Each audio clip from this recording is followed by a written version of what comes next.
오늘 하나님께서 우리에게 주신 말씀은 구약성경 열왕기상 5장 1절에서 12절까지 말씀입니다.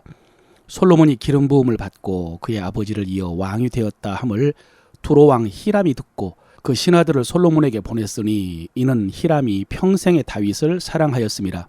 이에 솔로몬이 히람에게 사람을 보내어 이르되 당신도 알거니와 내 아버지 다윗이 사방의 전쟁으로 말미암아 그의 하나님 여호와의 이름을 위하여 성전을 건축하지 못하고 여호와께서 그의 원수들을 그의 발바닥 밑에 두시기를 기다렸나이다. 이제 내 하나님 여호와께서 내게 사방에 태평을 주심에 원수도 없고 재앙도 없도다. 여호와께서 내 아버지 다윗에게 하신 말씀에 내가 너를 이어 네 자리에 오르게 할 네 아들 그가 내 이름을 위하여 성전을 건축하리라 하신 대로 내가 내 하나님 여호와의 이름을 위하여 성전을 건축하려 하오니 당신은 명령을 내려 나를 위하여 레바논에서 백향목을 베어내게 하소서. 내 종과 당신의 종이 함께 할 것이요 또 내가 당신의 모든 말씀대로 당신의 종의 삭슬 당신에게 드리리이다. 당신도 알거니와 우리 중에는 시돈 사람처럼 벌목을 잘하는 자가 없나이다. 히람이 솔로몬의 말을 듣고 크게 기뻐하여 이르되 오늘 여호와를 찬양할지로다. 그가 다윗에게 지혜로운 아들을 주사 그 많은 백성을 다스리게 하셨도다 하고 이에 솔로몬에게 사람을 보내어 이르되 당신이 사람을 보내어 하신 말씀을 내가 들었거니와 내 백향목 제목과 잣나무 제목에 대하여는 당신이 바라시는 대로 할지라. 내 종이 레바논에서 바다로 운반하겠고 내가 그것을 바다에서 뗏목으로 엮어 당신이 지정하는 곳으로 보내고 거기서 그것을 풀리니 당신은 받으시고 내 원을 이루어 나의 궁정을 위하여 음식물을 주소서 하고 솔로몬의 모든 원대로 백향목 제목과 잣나무 제목을 주매 솔로몬이 히람에게 그의 궁정의 음식물로 밀 2만 고루와 맑은 기름 20고루를 주고 해마다 그와 같이 주었더라. 여호와께서 그의 말씀대로 솔로몬에게 지혜를 주신 고로 히람과 솔로몬이 친목하여 두 사람이 함께 약조를 맺었더라. 아멘. 하나님께서 오늘 이 말씀을 통해서 우리를 인도하십니다. 성령께서 감동하심으로 그 하나님의 음성을 들으시기를 바랍니다. 오늘 본문의 제목을 정한다면 솔로몬의 성전 건축 준비라고 할 수 있을 것 같습니다. 여러분, 솔로몬 하면 떠오르는 것이 무엇입니까? 앞에 3장과 4장에서 살펴보았던 솔로몬의 일천번제, 또 솔로몬의 지혜, 지혜의 왕, 솔로몬 재판, 솔로몬의 영화, 이런 단어가 떠오르겠지만은 사실 가장 중요한 것은 성전입니다. 성전 건축, 솔로몬의 성전이 가장 중요합니다. 이것은 성경에 기록된 분량으로만 보아도 그렇습니다. 여러분, 솔로몬의 성전 건축은 준비부터 시작해서 봉헌시까지요. 5장, 6장, 7장, 8장, 9장까지 5장에 걸쳐서 기록이 되어 있습니다. 그만큼 중요한 일이고 그만큼 중요한 말씀이라는 것입니다. 그 과정에서 오늘은 솔로몬이 두로왕 히람에게 신하를 보내가지고 성전 건축할 수 있도록 레바논의 백향목을 베어달라라고 요청하는 장면입니다. 여러분, 백향목은 제가 목재의 재질까지는 잘 알지 못하지만은 우리 주변의 삼나무나 편백나무, 메타세콰이아 나무처럼 곧게 자란 나무입니다. 그래서 지중해 연안의 산에 보면은 멀리서 보아도 눈에 띌 정도로 멋있는 나무입니다. 그런데 이스라엘 지형과 기후에서는 백향목을 비롯해서 건축할 만한 나무가 자라지 않는데 레바논은 백향목으로 유명하기 때문에 두로왕 히람에게 요청을 한 것입니다.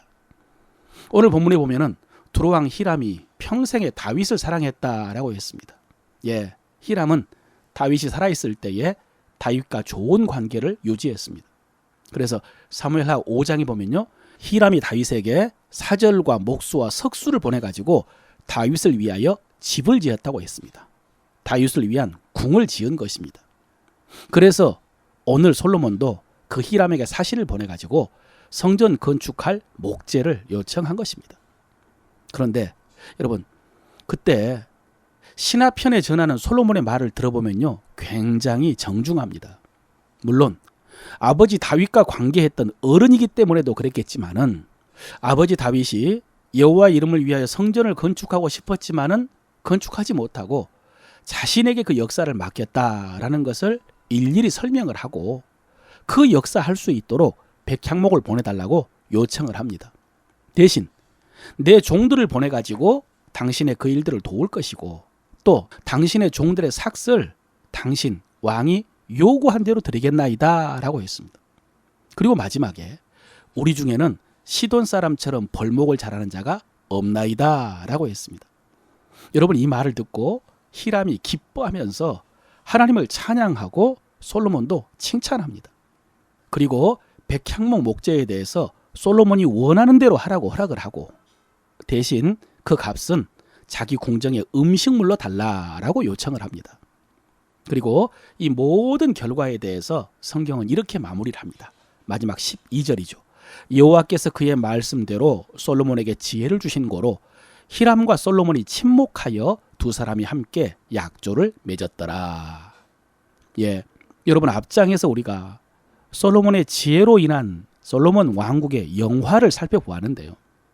오늘 성경은 솔로몬이 그 지혜로 성전 건축 준비도 잘했다고 하면서 구체적으로 히람과 친목하여 두 사람이 함께 약조를 맺었다라고 했습니다. 여러분, 그렇습니다. 이것도 지혜입니다. 이것이 바로 지혜입니다. 성전 건축에 필요한 백향목 목재를 준비하는데 협상을 잘했습니다. 주고받은 가격 협상뿐만 아니라 그것을 벌목해서 바다까지 운반하고 또 바다에서 뗏목으로 엮어서 이스라엘까지 보내는 과정에서 상세하게 협상을 했고요. 무엇보다도 평화롭게 조약을 체결했다는 것입니다.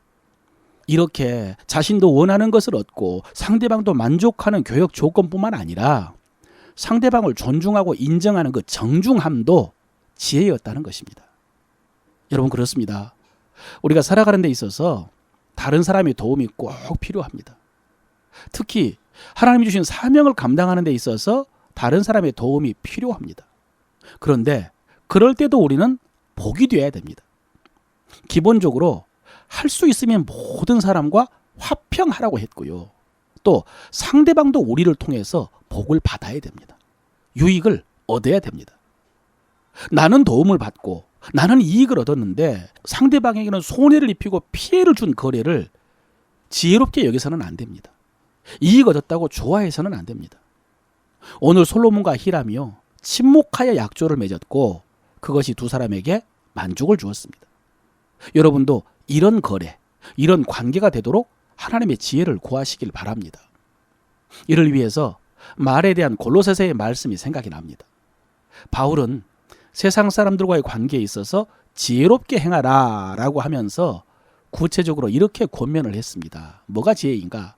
너희 말을 항상 은혜 가운데 소금으로 맛을 냄과 같이 하라. 그리하면 각 사람에게 마땅히 대답할 것을 알리라 라고 했습니다. 소금이 음식 맛을 내게 해주는 것처럼 우리는 말로 듣는 사람을 돋보이게 해주려고 해야 한다는 것입니다. 소금으로 음식의 맛을 내는 것처럼 우리의 말로 다른 사람들을 돋보이게 해 주어야 됩니다. 그러면 우리가 무슨 말을 해야 될지 알 것이라고요. 사랑하는 성도 여러분, 오늘 여러분의 말에 은혜가 있고 지혜가 있고 그래서 능력도 나타나시기를 주의 이름으로 축원합니다.